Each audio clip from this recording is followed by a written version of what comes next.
Which brings us to myth number, or misconception number 3, develop problem-solving skills.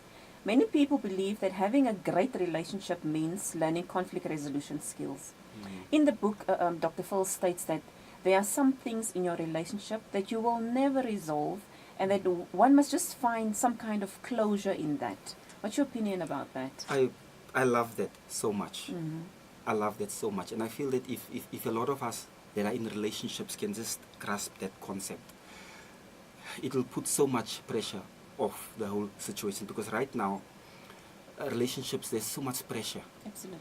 And because we want to be perfect, we want to be the perfect couple and so on.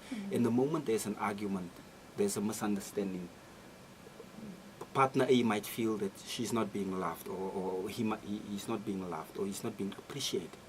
And I feel that that's very important what Dr. Phil says in that book. And mind you, we are two different persons in a relationship, or even two different kids of one mother. Do you understand? When it comes to family relationships or work relationships, we're two different people, and we will not always see things from the same perspective. But if we can just reach a point, and I think emotional maturity and emotional intelligence has a lot to do with it, because it's only when you're emotionally mature and enlightened that you will come to the table and say, honey, or whoever, let's just agree on this. Let's just agree to disagree agreeable and leave it there. Because we will never see things eye to eye. But many a times in relationships, if my partner cannot agree with me, he has something against me. Then he's against me. Yes. And then we personalize things. Yeah. But at times... Yeah, I'm just thinking while you were talking, when it comes to this conflict situation, we all respond so much differently. Because of, I think if we can also touch just on our genetic makeup, that there are certain genes that we possess that are just ingrained within our part of our DNA, or and becomes our personalities and characters. And you cannot really do away with all of those things, but I think it has to do with so much honesty on a daily basis with yourself and towards your partner.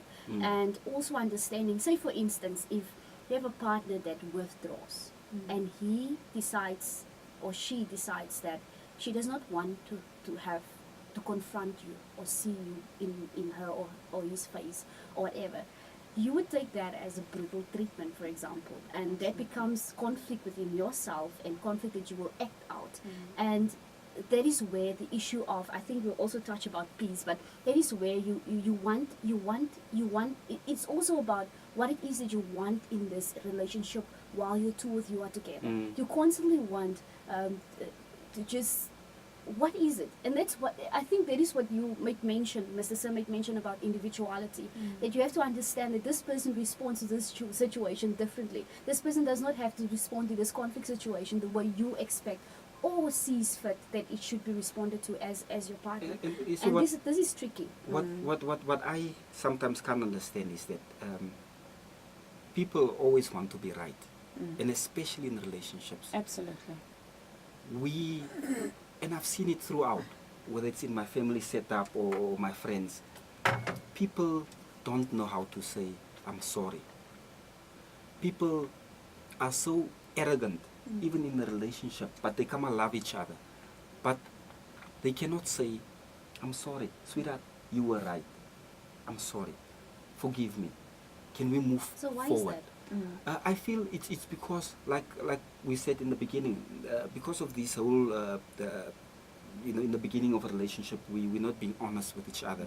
So we're not telling the truth. But as the relationship goes, obviously my individuality, everything comes out, and then later on you realize that, this guy is actually this type of person. But then why can't we, in relationships, in a loving, because if we call it loving relationship, why can't we say sorry when we do wrong?